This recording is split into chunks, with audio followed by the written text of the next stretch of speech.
প্রিয় ষষ্ঠ শ্রেণীর ছাত্রছাত্রীরা, গত ক্লাসে আমরা পরিবেশ ও বিজ্ঞানে ৮ নম্বরের স্কুলটা আলোচনা করেছিলাম।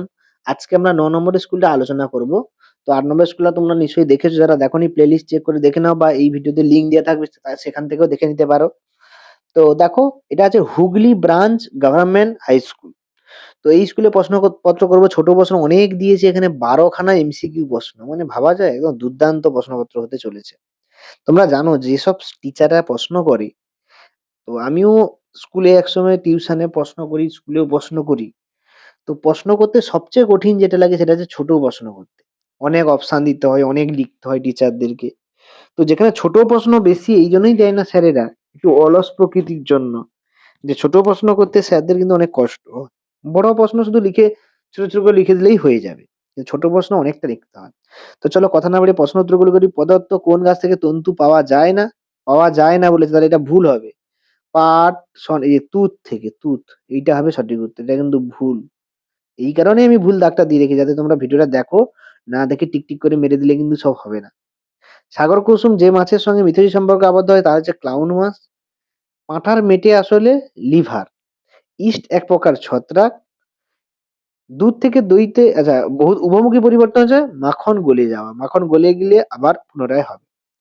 পর্যাবৃত্ত ঘটনা নয়, হঠাৎ বন্যা হওয়া, এটা পর্যাবৃত্ত ঘটনা নয়। চাল থেকে মুড়ি হওয়া হচ্ছে রাসায়নিক পরিবর্তন। চাল থেকে যদি মুড়ি বানানো হয়, সেটা কি পরিবর্তন হয়? সেটা হচ্ছে রাসায়নিক পরিবর্তন।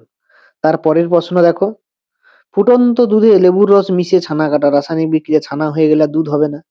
কোনটি অধাতু? উত্তর হবে সবকটি। দেখো, অধাতু গ্যাস, গন্ধক, সবকটি গন্ধক হবে। কোনটি যৌগিক পদার্থ? উত্তর হচ্ছে খাদ্য লবণ। আহ কার্বন টেট্রাক্লোরাইডের সংকেত CCl4। নুন জলের সঙ্গে মিশ্রণ থেকে পৃথক করবে কি করে? ঊর্ধ্বপাতন পদ্ধতিতে। গরম করলে নুন জল উড়ে চলে যাবে, নুনটা থেকে যাবে। তারপরে আমরা যাচ্ছি অতি সংক্ষিপ্ত প্রশ্নে। পরাগ রেণু কোথায় উৎপন্ন হয়? ফুলে। আমাদের শরীরে ঢুকে পড়া জীবাণু ধ্বংস করতে সক্ষম একটি ওষুধের নাম হচ্ছে অ্যাজিথ্রোমাইসিন। মনে হবে এই অ্যাজিথ্রোমাইসিন কিন্তু করোনার সময় বেশি মানুষ খেয়েছিল, যাতে তাদের দেহ থেকে জীবাণুগুলো মুক্ত হয়। কার্বারিল কি হিসেবে ব্যবহার করা হয়? কীটনাশক হিসেবে ব্যবহার করা হয়। গাছের সবুজ অংশ, যে গাছ তার নিজের খাদ্য তৈরি করতে পারে এমন একটা শক্তি দ্বারা কি ধরনের পরিবর্তন? আলো থেকে রাসায়নিক পরিবর্তন। সিইউস এসোফোর সংকেতটি উপস্থিত মৌলগুলির নাম। CuS এবং O, তিনটে মৌল উপস্থিত। তরল ও গ্যাসের মিশ্রণ দ্রবণ তৈরি হয়ে যায়, যেমনটা উদাহরণ হচ্ছে কোকো কোলা বা থামস আপ, যেগুলো আমরা খাই, সেখান থেকে তরল আর গ্যাস মিশে আছে। কার্বন ডাইঅক্সাইড গ্যাস মিশে আছে ওই তরলের সাথে।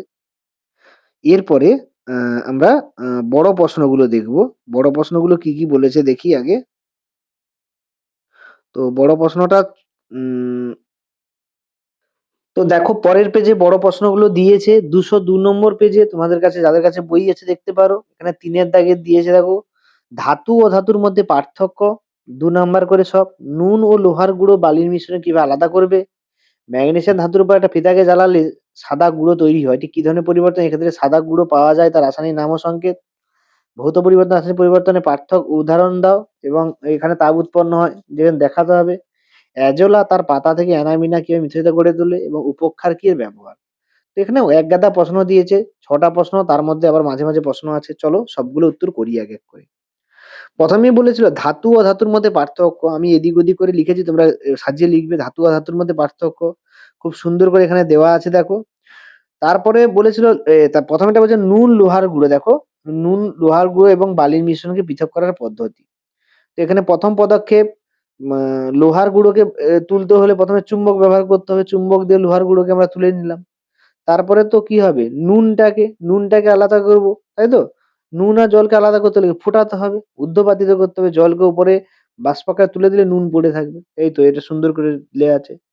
তারপরে হচ্ছে ম্যাগনেসিয়াম ফিতাকে জ্বালালে কি হবে? ম্যাগনেসিয়াম ফিতাকে জ্বালালে একটা পরিবর্তন হবে, যেটা হচ্ছে তৈরি হবে ম্যাগনেসিয়াম অক্সাইড, যেটা সংকেত হচ্ছে MgO। এই দুটোই তৈরি হবে। এই দুটোর উত্তরই ওখানে চাইছিল। সুন্দর করে এখান থেকে একটা লিখবে, ম্যাগনেসিয়াম এখান থেকে লিখবে।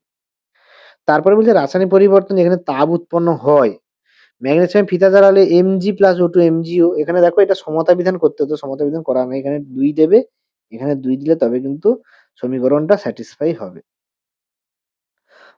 ফিতা জ্বালালে এই যে এখানে সুন্দর করে পরিবর্তনটা দেওয়া আছে, কি ধরনের পরিবর্তন? রাসায়নিক পরিবর্তন এখানে দেওয়া আছে। ভৌত পরিবর্তন যেখানে তাপ উৎপন্ন হয়, উদাহরণ দাও। জল গরম করলে বা জল বাষ্পীভূত হলে, এটা ভৌত পরিবর্তন। সুন্দর করে দেওয়া আছে। তারপরে আ এটা তো দেওয়া আছে এজোলা অ্যানোমিনার মধ্যে মিথজীবিতা সম্পর্ক এটা সুন্দর করে এখানে দেওয়া আছে। দেখো লিখবে এই পয়েন্টগুলো।